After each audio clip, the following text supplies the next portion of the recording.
Дорогая мисс Дадли, с тоской в сердце я все дальше удаляюсь от вас, любовь моя. Я пересек всю Европу и, миновав горы мрачной Трансильвании, попал в дикие леса Малороссии. Я видел древнее чудовище со множеством глаз, и зовут его Вий. Да, работа с Китаем – это действительно определенный труд, определенная философия. В принципе, как и сам народ китайский, все время построено все вокруг определенной философии. И, наверное, одно из главных качеств, которые нужно иметь, чтобы работать с Китаем, это терпение. Это то, чему, наверное, мы всей командой, я лично научились за эти прошедшие 4 года, 3 из которых вообще прожили в Китае, просто провели там. Вот, поэтому надо просто понимать, частая ошибка, что в Китае идут все почему-то за деньгами. Но и учитывая то, что те, кто приходят просто за деньгами, а так это выглядит, ничего не получают. Потому что нужно приходить с чем-то, предлагать что-то, то, что Китаю тоже интересно и будет выгодно прежде всего. Поэтому мы, когда пришли с нашим проектом, оно выглядело так, что, во-первых, мы пришли не с пустыми руками, мы пришли тоже со своей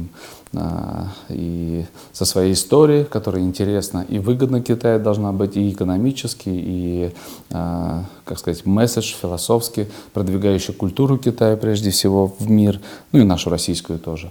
Поэтому как-то у нас так получилась коллаборация, получилось такое первое сотрудничество, и оно вылилось в большую картину с известными актерами, звездами, с крутыми спецэффектами на сегодняшний день действительно. И вот одни из первых жителей Якутии увидят уже сегодня, 18 числа, а вся страна будет смотреть с 19 числа.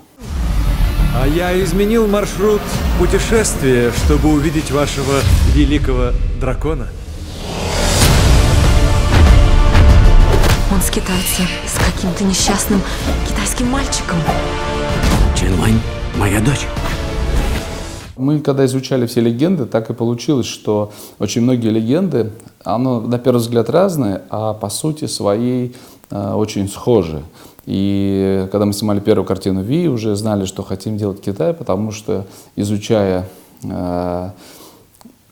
мифологию, легенды Китая, наткнулись тоже на одну из легенд, где описывался дракон, который по своим функциям, задачам очень схож с нашим языческим богом Вием, который там охраняет переправу между мертвыми и живыми и так далее, живет, то есть он, как все Гоголь описывал когда-то. Вот. И такой же дракон с такими же ресницами, также он спит, глаза закрыты и так далее. Вот. И тогда уже пришла эта идея, что нужно попробовать окунуться нашим как бы мировоззрением, нашими глазами в восточную, в китайскую мифологию и попробовать в ней как-то разобраться. Ну вот что получилось, как раз можно посмотреть на экранах. И в принципе эти вещи, я хочу сказать, очень интересное совмещение получается. Правильно вы говорите, что Восток-Запад, в этом и заключается принцип картины. Вы в одном фильме увидите по сути, сразу 2 фильма, 2 истории.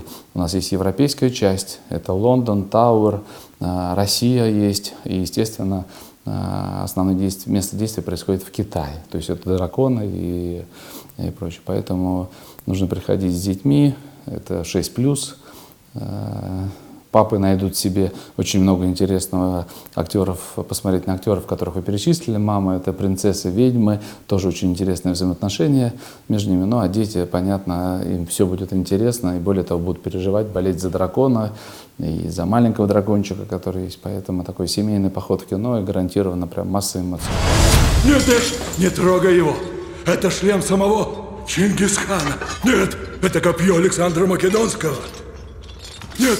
Нет! Нет! Нет! Нет! Нет! Во-первых, это такие люди, которые при жизни стали уже легендами, по сути. Ни одно поколение воспиталось на примерах жизни этих людей, актеров. И, в принципе, в своем статусе они могут себе позволить работать не только там ради денег. Понятно, что их гонорары оплатить было бы просто невозможно. Нет такого бюджета, нет такой окупаемости даже, чтобы российское кино пригласить таких звезд. Поэтому этих людей заинтересовала прежде всего история, идея, цель этого проекта, совместная работа Арнольда Шварценеггера с Джеки Чаном, их поединок в фильме. То есть все это просто внутри было как людям интересно. Поэтому они согласились поучаствовать в проекте и приняли участие не только как актеры, а как и сопродюсеры проекта.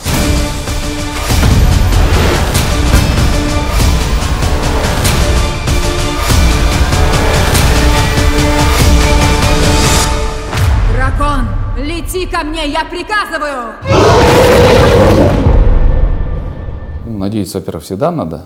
Китайский зритель воспринял картину с эффектом определенным вау, как мы говорим. Тоже для них и дракон, которого мы сделали, тоже является на сегодняшний день, наверное, лучшим воплощением визуального образа дракона, который был у них на экранах.